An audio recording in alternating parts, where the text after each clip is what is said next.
I never thought I'd see the day police officers would put their hands on my 8-year-old daughter, dragging her away from our own backyard while she screamed for me, begging for her daddy.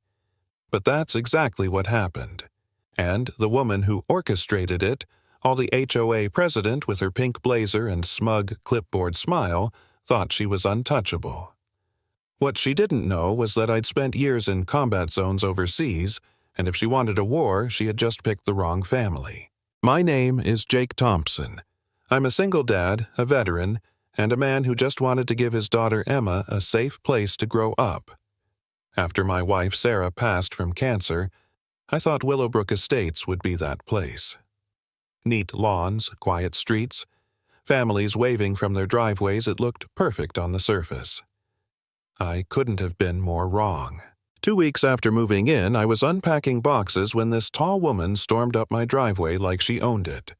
Blonde hair styled to perfection, pink blazer clipboard clutched like it was a sword. "Excuse me," she said. "I'm Margaret Patterson, president of the Willowbrook HOA. We need to talk." I wiped my hands and tried to be polite, but she wasn't there to welcome us. She jabbed her finger toward the back fence and accused my daughter of trespassing on community property. Emma, who'd been playing with her stuffed horse in the yard, peeked out from behind my legs. Her pink cowgirl boots scuffed her eyes, brimming with confusion. Margaret bent down just enough to sneer at her. "Little girl, the rules are the rules." Then she spun on her heel and left, leaving my kid trembling. I told Emma not to worry, that sometimes people care more about rules than kindness. But from that day on, Margaret made us her project. If Emma's ball rolled too close to the fence, Margaret appeared with her phone snapping pictures. If Emma picked flowers from our yard, I'd find angry notes accusing us of stealing community resources. She stalked us like a hawk with a grudge. Things came to a head when Emma befriended Buttercup, one of the horses from the farm next door. Old man Pete, the farmer, loved watching Emma talk to his horses. He said she had a gift with animals, like they understood her. Those afternoons at the fence, whispering secrets to Buttercup, were the happiest I'd seen her since Sarah died.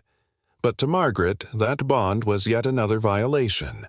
She showed up with her measuring tape, yelling that Emma was trespassing. Emma ran inside, sobbing, asking me why that mean lady hated her. Not long after, a letter arrived from the HOA demanding I appear before the board for multiple violations. Things like disturbing community peace and failure to supervise a minor. I was furious, but I told myself I'd fight it the right way with property documents and calm reasoning. That resolve almost cracked when Emma came home from school one day, her little face red from crying. "Daddy," she whispered, "the other kids said their parents don't want them playing with me because I break rules. Am I bad?" My chest felt like it had been split open. That night, I sat awake asking myself if Margaret was right. Was I just causing more pain for my daughter by staying here? For the first time, I thought about selling the house, packing up, starting over somewhere else. Maybe running was easier. Maybe I was failing as a father. But the next day, I got a text from an unknown number.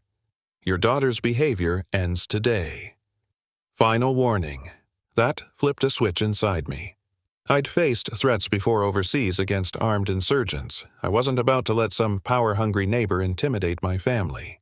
That evening, Margaret arrived unannounced with 2 other board members, all dressed like they were heading to court. Before I could even process what was happening, a police cruiser pulled into my driveway. My stomach dropped. Margaret waved them over like she was queen of the block. "Officers, thank you for coming. The child is trespassing again." I ran to the backyard and froze. Emma was pressed against the fence, clutching her toy horses, tears streaking down her cheeks, Buttercup pacing nervously behind her. 2 strangers from the HOA were approaching her, waving papers. Little girl 1 said coldly, "You're in violation of community rules. Come with us." Emma screamed for me. "Daddy, don't let them take me. I didn't do anything wrong." The younger officer hesitated, looking as bewildered as I was. But the older one pulled me aside, muttering about citations about escorting Emma off the property. I felt rage boiling up, the same kind I used to feel when my soldiers were under fire. "Officer," I said, voice steady but sharp. "This is our land. My daughter hasn't trespassed a damn inch. Margaret stepped forward with a folder stuffed with photos and measurements, her smug grin daring me to challenge her. For a moment, I thought the officers might actually believe her, and that's when Pete the farmer came striding over, baseball cap in hand. "This is nonsense," he barked. "That little girl's never left her yard. She talks to my horses and that's it, and these people are harassing a grieving child." The shift was immediate.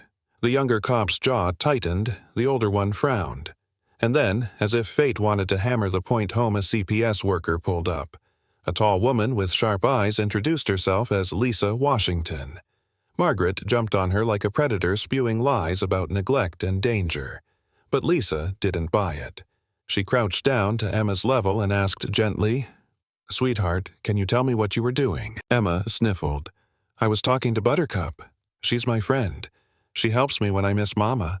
My throat clenched. Lisa looked at me, then back at Emma. "And does your daddy take care of you?"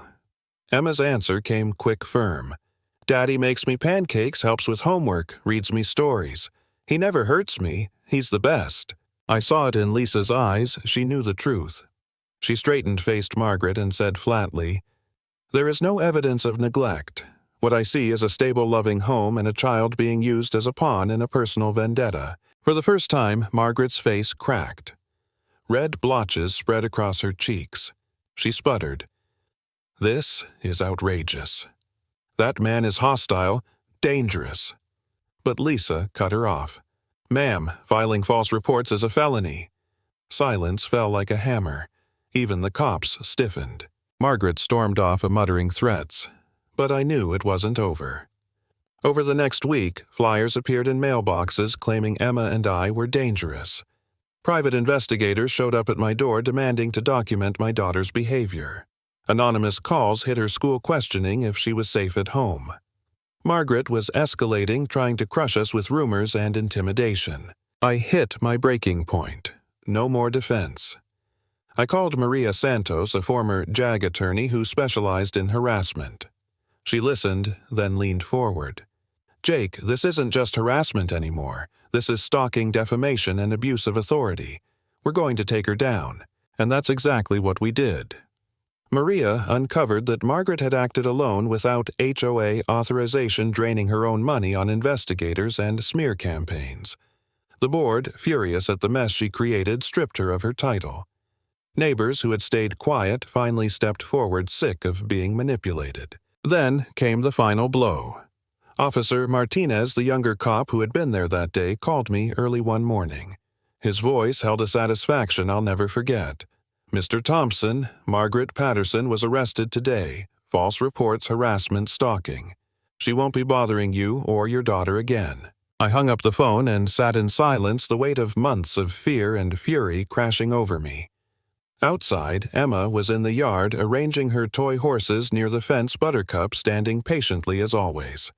My little girl, who had been dragged through nightmares no child should face, finally looked free. Margaret Patterson thought she could weaponize rules, neighbors, even the law itself against me and my daughter. She thought she could break us. Instead, she broke herself. Never underestimate what a parent will do to protect their child.